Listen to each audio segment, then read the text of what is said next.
할렐루야, 오늘도 말씀으로 시작합니다. 사사기 1장 22절부터 36절입니다. 요셉 가문도 베델을 치러 올라가니 여호와께서 그와 함께 하시니라. 요셉 가문이 베델을 정탐하게 하였는데 그 성읍의 본 이름은 루스라.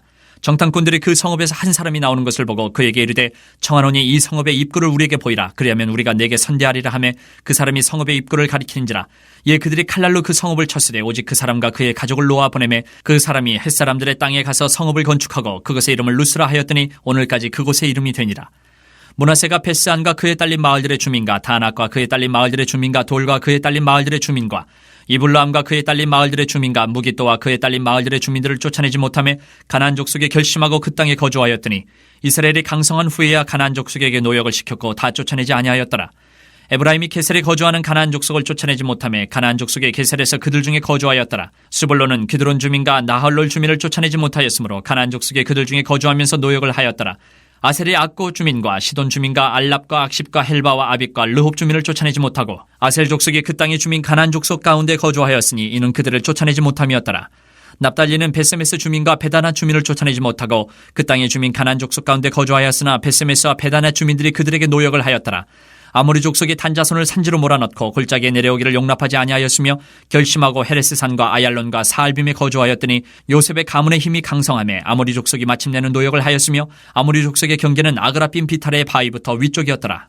어제까지는 유다 지파와 베냐민 지파에 대해서 다뤘다면 오늘은 요셉 지파를 중심으로 그 외의 지파들의 전쟁 결과를 알려주고 있습니다. 먼저 요셉 지파도 22절 하나님이 함께 하심으로 베델을 정복합니다. 여리고 성 때와 비슷한 방식으로 이깁지요. 하지만 그 이후에 므낫세, 에브라임, 스불론, 아셀, 납달리 모두 같은 상황이 보고되고 있습니다.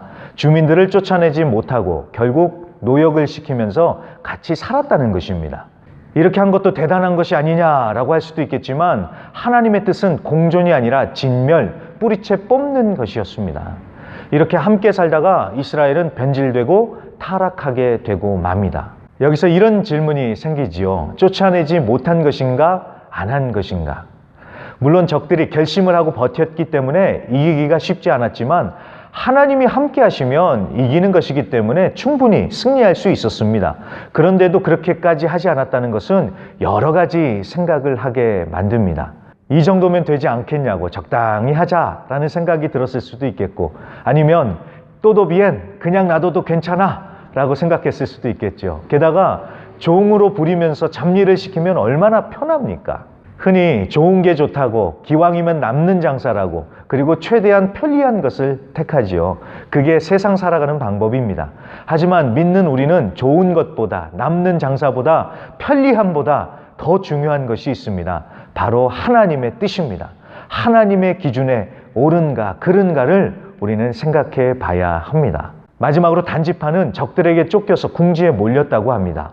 하나님께서 주신 땅이지만 깨어있지 않으니까 거꾸로 공격을 당하는 것입니다.